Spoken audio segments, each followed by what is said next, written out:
नमस्कार, मैं डॉक्टर रमेश कुमारी। आज हम राष्ट्रीय आंदोलन और साहित्य पर बात करेंगे। भारतीय राष्ट्रीय आंदोलन, जिसका समय 1857 से 1947 के बीच का माना जाता है। 1857 की क्रांति अंग्रेज़ों से मुक्ति पाने के लिए लड़ी गई थी, लेकिन वो असफल रही। उसके बाद लगभग 90 सालों तक 1857 से 1947 तक भारत की आज़ादी के लिए संघर्ष चला। इसमें राष्ट्रीय नेताओं ने तो अपनी भूमिका निभाई, लेकिन इसके साथ ही साहित्यकारों की भी इसमें महत्वपूर्ण भूमिका रही। साहित्य समाज से प्रभावित होता है तो समाज को प्रभावित करता भी है। यह हम भारतीय संदर्भ में भी देखते हैं कि भारतीय साहित्य अपनी तत्कालीन परिस्थितियों से अछूता नहीं रहा। आधुनिक भारतीय साहित्य 1850 से अगर हम बात करें तो वह भी अपनी परिस्थितियों से प्रभावित रहा और उसने अपने समय को प्रभावित किया भी। इसको हम राष्ट्रीय आंदोलन के संदर्भ में भी देख सकते हैं। राष्ट्रीय आंदोलन की आग को तीव्र करने में, तेज करने में साहित्य ने अपनी महत्वपूर्ण भूमिका निभाई। अंग्रेज़ों से देश को आज़ादी दिलाने के लिए राष्ट्रवाद और राष्ट्र प्रेम का भाव आवश्यक था, जिसको पैदा करने में साहित्य ने अपनी भूमिका निभाई। भारत की लगभग सभी भाषाओं के साहित्य ने राष्ट्रीय आंदोलन में अपनी भूमिका निभाई। इसमें अगर हम तमिल साहित्य को देखें तो तमिल साहित्य की रामालिंगा स्वामी, चिदम्बरम पिल्लई, BBS अय्यर आदि साहित्यकारों ने राष्ट्रीय आंदोलन को प्रेरित करने वाला साहित्य लिखा। तेलुगु के वीरेश लिंगम ने, कन्नड़ के श्री कंठैया गोविंदो, शंकर भट्ट, इन तीनों ही साहित्यकारों ने राष्ट्रवादी आंदोलन को प्रेरित करने वाला साहित्य लिखा। मलयालम के वल्लतोल ने राष्ट्रीय चेतना से प्रेरित साहित्य रचा। मराठी के लोकमान्य तिलक, महादेव रानाडे, गोपाल कृष्ण गोखले आदि साहित्यकारों ने आज़ादी को प्रेरित करने वाला साहित्य लिखा। गुजराती में महात्मा गांधी, काका कालेलकर, उमाशंकर आदि साहित्यकारों ने राष्ट्रीय आंदोलन को प्रेरित करने वाला साहित्य लिखा। बांग्ला के ईश्वर चंद्र विद्यासागर, मधुसूदन दत्त, बंकिम चंद्र चट्टोपाध्याय, रविंद्रनाथ टैगोर, शरद चंद्र आदि ने राष्ट्रीय आंदोलन को प्रेरित करने वाला साहित्य रचा। असमिया के आनंद राम फुकान, हेमचंद्र बरुआ आदि साहित्यकार, उड़िया के फ़कीर मोहन सेनापति, राधानाथ, गोपबंधु दास, पंजाबी के गुरुमुख सिंह मुसाफिर, हीरा सिंह, उर्दू के इकबाल और हिंदी के भारतेंदु, मैथिली शरण गुप्त, राम नरेश त्रिपाठी, रामधारी सिंह दिनकर, जयशंकर प्रसाद आदि साहित्यकारों ने राष्ट्रीय आंदोलन को प्रेरित करने वाला, राष्ट्रीय चेतना से ओतप्रोत और राष्ट्र प्रेम से भरा हुआ साहित्य रचा। हिंदी में भारतेंदु युगीन साहित्य को राष्ट्रीय चेतनापरक काव्य की संज्ञा दी जाती है।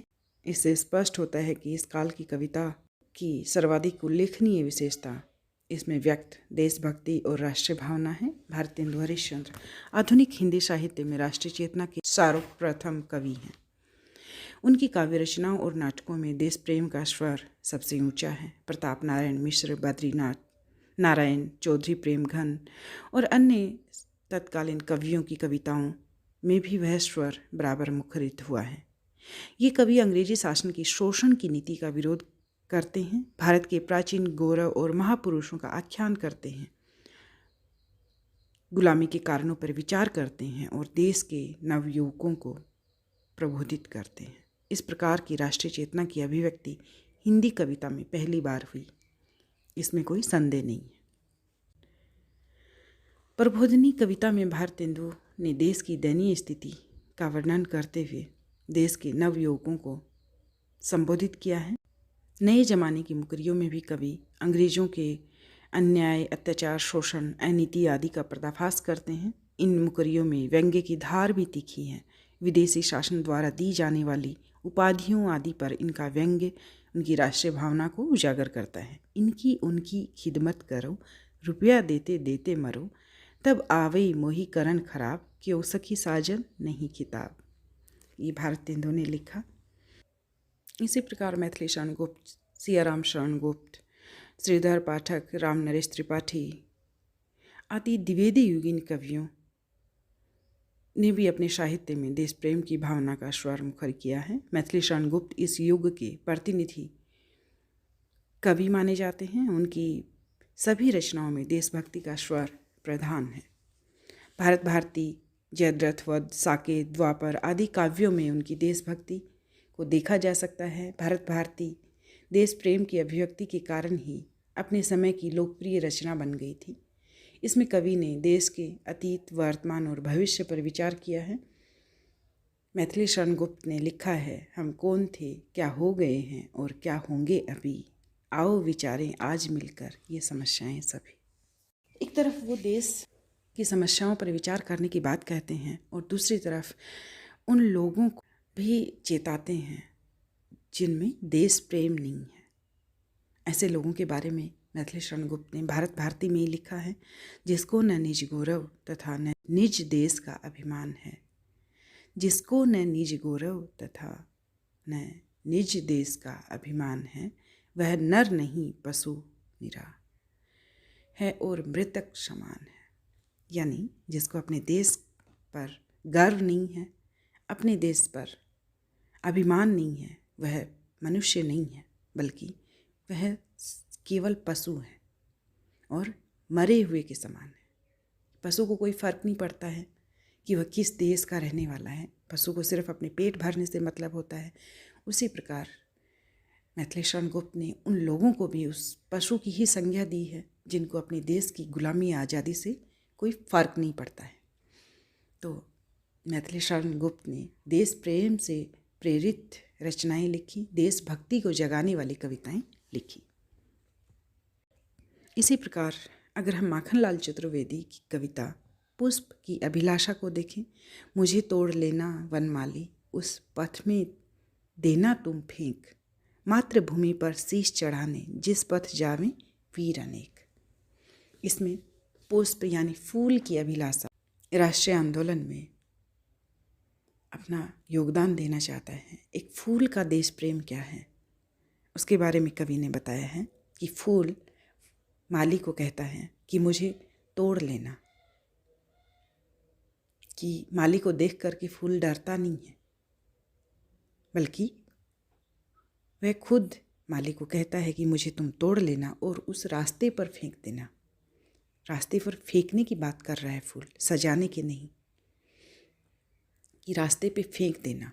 कि माली को ज़्यादा मेहनत नहीं करनी है, सिर्फ फूल को तोड़ के एक रास्ते पर फेंकना है। सजाना नहीं है, किसी माला में पिरोना नहीं है, बल्कि सिर्फ फेंकना है। कहाँ? मातृभूमि पर शीश चढ़ाने, जिस पथ जावे वीर अनेक। ऐसे रास्ते पर, जिस रास्ते से ऐसे वीर गुजरे जो अपनी मातृभूमि पर जान न्योछावर करने के लिए जा रहे हैं। फूल उस रास्ते को पवित्र मानता है, उस रास्ते को महान मानता है जिस रास्ते से लोग अपने देश पर मर मिटने के लिए जाते हैं। तो उस रास्ते पर फूल खुद बिछ करके खुद उन देशभक्तों के पैरों को सुकून देना चाहता है। ये इस तरह से फूल अपना देश प्रेम दर्शा रहा है, देश के प्रति कुछ करना चाहता है। तो देश के प्रति करने में फूल सिर्फ अपनी सुगंध नहीं बिखेरना चाहता, अपनी रंग नहीं बिखेरना चाहता, बल्कि न्योछावर होना चाहता है। फूल का बलिदान, एक फूल का त्याग युवाओं के लिए प्रेरणादायक है। और इस कविता के माध्यम से माखनलाल चतुर्वेदी ने अपनी देशभक्ति को दर्शाया है और युवाओं को देश प्रेम के लिए, देशभक्ति के लिए प्रेरित भी किया है।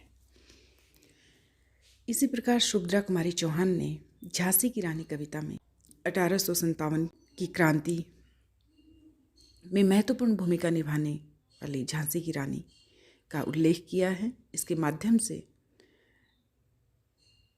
वो तत्कालीन युवाओं को संदेश देना चाहती थी कि झांसी की रानी एक स्त्री होकर के भी देश की आज़ादी के लिए अगर लड़ाई लड़ती हैं तो फिर हमको उन पर गर्व करना चाहिए और हमें खुद भी देश की आज़ादी की लड़ाई में बढ़ चढ़ कर हिस्सा लेना चाहिए। इसी प्रकार छायावादी कवि जयशंकर प्रसाद ने अपने चंद्रगुप्त नाटक में एक गीत लिखा है, अरुण यह मधुमेह देश हमारा, जहाँ पहुँच अनजान क्षितिज को मिलता एक सहारा। इस गीत में जयशंकर प्रसाद ने अपने देश की प्राकृतिक सुंदरता और सांस्कृतिक विशेषता का चित्रण किया है कि भारत देश बहुत मधुर है, प्यारा है, जहाँ पर पहुंचकर अनजान क्षितिज को भी एक सहारा मिल जाता है, किसी अनजान व्यक्ति को भी एक सहारा मिल जाता है। ये भारत की विशेषता है, ये भारत की ताकत है, ये भारत की आध्यात्मिक चेतना है जो लोगों को आकर्षित करती है। तो इसमें प्रसाद ने देश प्रेम दर्शाया है, भारत देश की विशेषताओं की बात करते हुए देश प्रेम को संबोधित किया है। इसी प्रकार उर्दू के कवि इकबाल ने भी देश प्रेम से प्रेरित, देशभक्ति से प्रेरित रचनाएं लिखी, जिसमें उनकी एक बहुत ही प्रसिद्ध रचना है, सारे जहां से अच्छा हिंदोसिता हमारा, हम बुलबुले हैं इसकी ये गुलिस्ता हमारा। कि वो अपने हिंदुस्तान को, अपने भारत को सारे जहां से, पूरे दुनिया से अच्छा मानते हैं, अच्छा बताते हैं। ये उनका देश प्रेम है। ये कविता भी लोगों को देश प्रेम के लिए प्रेरित करने वाली कविता है। बांग्ला के साहित्यकारों को अगर हम देखें तो बंकिम चंद्र ने अपने उपन्यास आनंद मठ में वंदे मातरम गीत लिखा, जिसमें वो अपनी मातृभूमि को नमन करते हैं। इसी प्रकार रविंद्रनाथ टैगोर ने जनगण मन, जो आज हमारे देश का राष्ट्रगान भी है, लिख करके तत्कालीन समय में राष्ट्रीय आंदोलन में अपनी महत्वपूर्ण भूमिका अदा की। इस प्रकार हमने देखा कि राष्ट्रीय आंदोलन में भारतीय साहित्य की महत्वपूर्ण भूमिका रही। साहित्य ने राष्ट्रीय आंदोलन को एक तरफ प्रभावित किया, दूसरी तरफ साहित्य राष्ट्रीय आंदोलन से प्रभावित हुआ भी। तो इसको हम राष्ट्रीय आंदोलन और साहित्य के अंतर्गत देख सकते हैं। धन्यवाद।